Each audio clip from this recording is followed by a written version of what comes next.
morning. Thank you all for coming.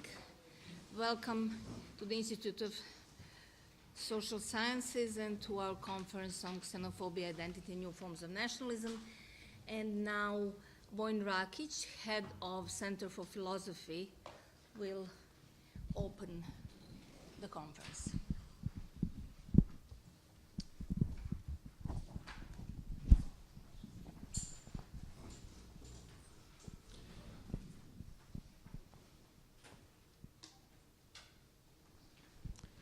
I have the impression that something will fall. Good morning to everyone. I wish you welcome here in Belgrade. Thank you for coming. Some time ago, a year approximately or so, Natalija came to me and asked me, or phoned me and asked me, what about organizing a conference on xenophobia and nationalism?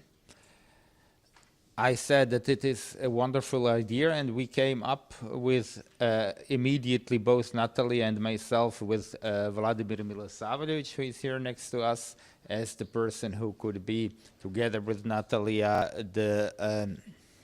the main organizer of this event.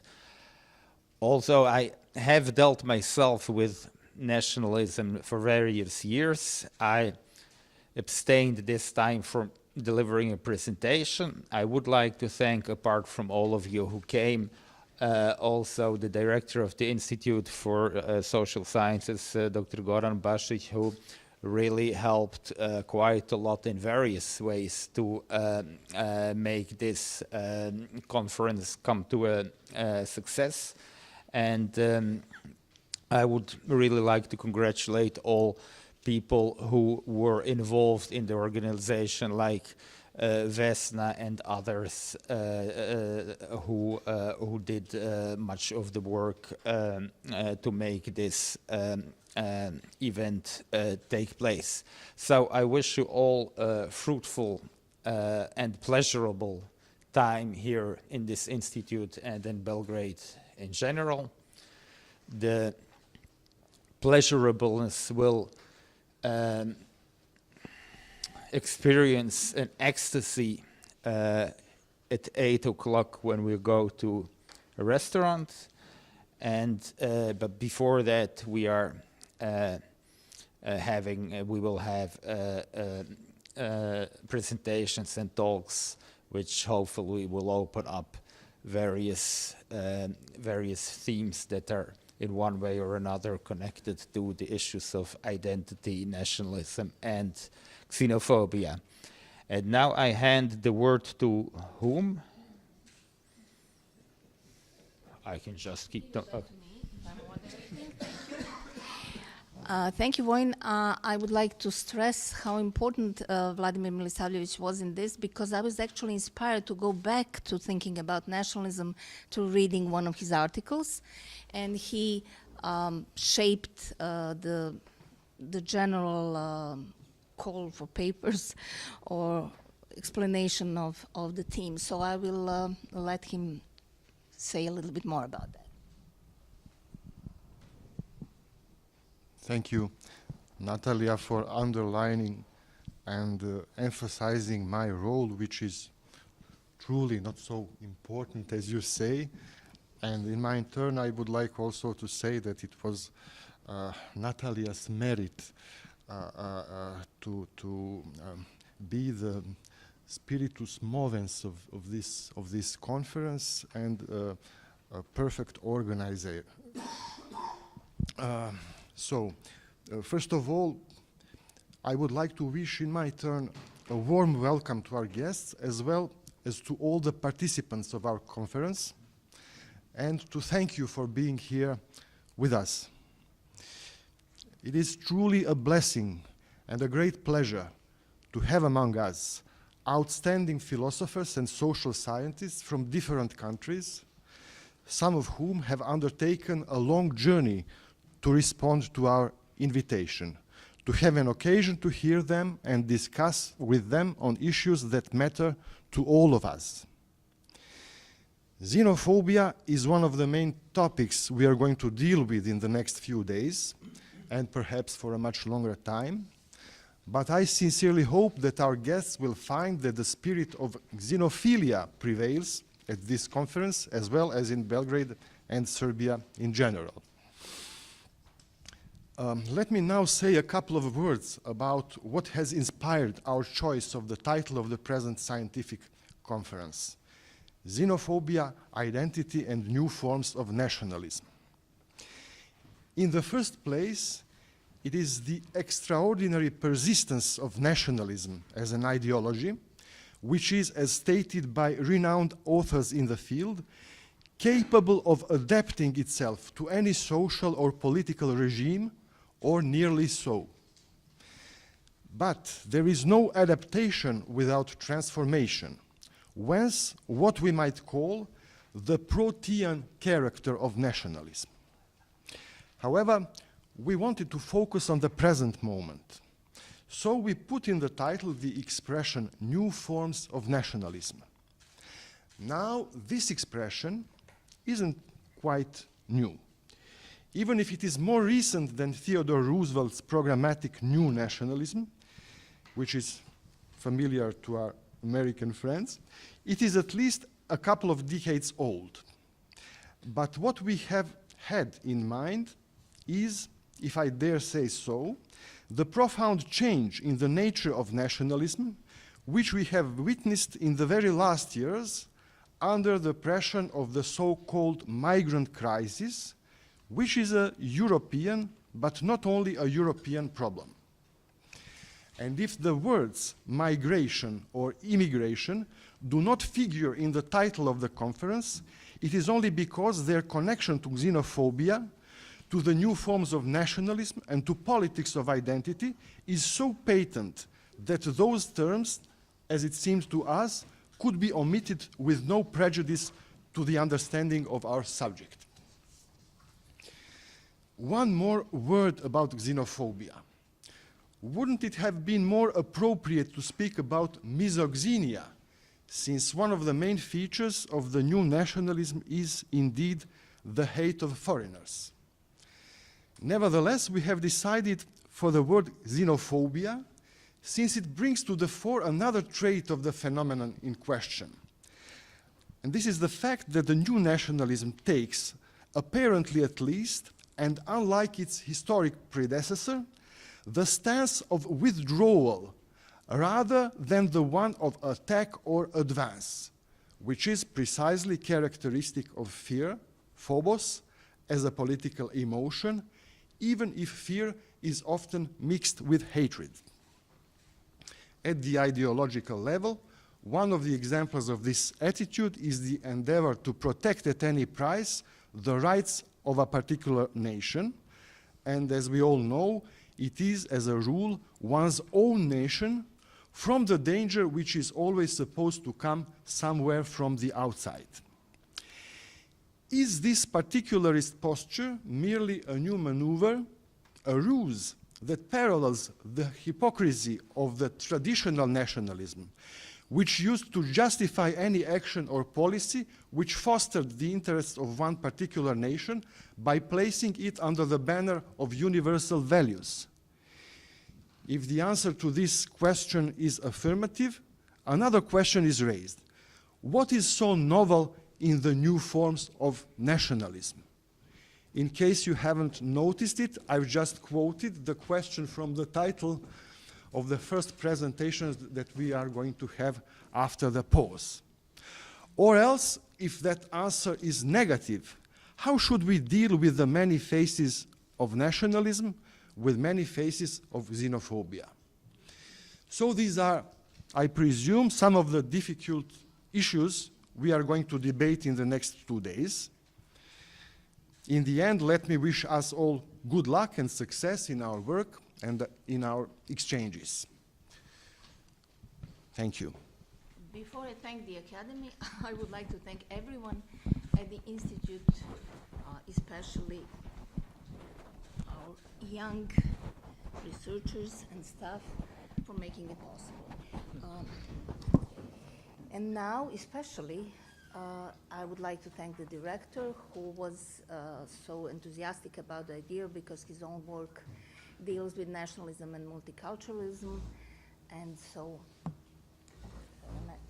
thank you, Natalija, and it is a great honor to welcome you to the conference Xenophobia, Identity and New Forms of Nationalism, prepared by our colleagues from the Center for Philosophy, whose activities within the Institute of Social Science were revived in 2016. And we owe particular thanks to our colleagues Natalija Mićunović and Vladimir who have sparked this debate and gathered us around a topic that has become relevant again, not only in the academic community, but also in the broader social context. Before I turn to the reasons why we choose this topic as one of the central debates at the Institute this year, let me say something about the Institute itself, which celebrated 60th anniversary last year. This autumn has probably been one of the most prolific in the history of the Institute. In addition to this conference, we are preparing an international conference on the issue of the contemporary left in Europe and national scientific gatherings on the European social prospects and about the Institute of Responsibility. I can proudly bring to your attention the series of the lecturers of the young researchers of the Institute for Social Sciences exploring various social phenomena, and also the discussion focusing on the published monographies and collection of papers focusing on the issue of legitimacy, multiculturalism, strikes, cultural and demographic changes, various legal issues, gender equality, and others. In this varied and prolific activity, the debate of nationalism has gained one of the central roles. Why is it so? Many would agree that nationalism is the new menace roaming the world and threatening stability and development. Others would say that in addition to the bad, destructive nationalism, there is also the good nationalism based on either the love of one people or country, or on national homogenization focused on the liberation from external domination. The problem here is that with a little populism, the lines between the good and the bad nationalism become blurred at the expense of the good nationalism. Despite the global and regional integration process, populism, which has become a feature of the contemporary political culture, has contributed to the homogenization of national programs and the rise of nationalism. The influence on contemporary nationalism is visible in social relations, in economic measures taken at the global and the regional levels, in political activities, and in the strengthening of nationalistic movements. The key question here is what these changes have brought to societies. On the one hand, the national pride and homogenization, believed to be a thing of pre-modernism after the end of the history, and fear and uncertainty on the other hand. Now here are the two faces of Janus, more striking than in the phenomena of nationalism. If nationalism is the cause of fear and has caused great suffering in the past and collapsed the civilization to hopelessness, how come nationalists are so popular and enjoy support? In an effort to explain it, Mario Vargas Llosa noted that both of left-wing and right-wing nationalist movements in South America ended in dictatorships, concluding that nationalism is widespread ideological perversion because it appeals to the instinct deeply rooted in the human beings. Such as fear of the different and new, fear, and hatred of the others. The persons who worship a different God, speak a different languages, and upholds other customs, and actually, needless to say, has the instincts in complete opposition to civilization. This is why the nationalism of our time is just a reactionary, anti-historical, racist ideology, and enemy to progress, democracy, freedom, says Josa. Of course, it wouldn't be fair to distance oneself from the power of nationalism that created the modern state and modern nations, but under the contemporary conditions, much has changed. Faith in freedom, democracy, and individualism as the essence of the liberal spirit are incompatible with primordial nationalism and populism. For years, I have studied ethnicity in the context of the multicultural paradigm, and I may not see the progressive side of the contemporary nationalism. Perhaps I have unjustified fears of the Nazi and the anti-Semitic heritage. Perhaps the memories of the recent ethnic conflicts in the regions are so vivid that I don't not see progress in national homogenization and anti-mobilization. But Scottish, Albanian, or Catalan nationalists believe differently. In nationalism, they find the strength needed for political and economic independence. John Stuart Mill believed that it was crucial for the Scots, the Irish, Welsh, Bretons, Occitans, Gauls to integrate in the British and French nations, and he believed that liberal civic nations are important for the political and economic stability. Although in the case of the former and the motive for building a nation's identity based on the particularity, while in the case of the later, this was integration. Nationalism was a substitute that enabled their aims to be achieved in both cases. Faced with such power of nationalism, it is difficult to find methods and explanations satisfactory for all.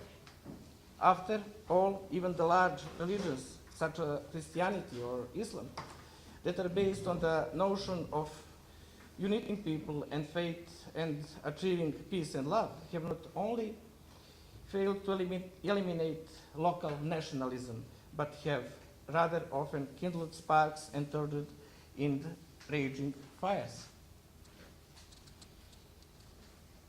These sentences were my modest and incomplete showdown with nationalism.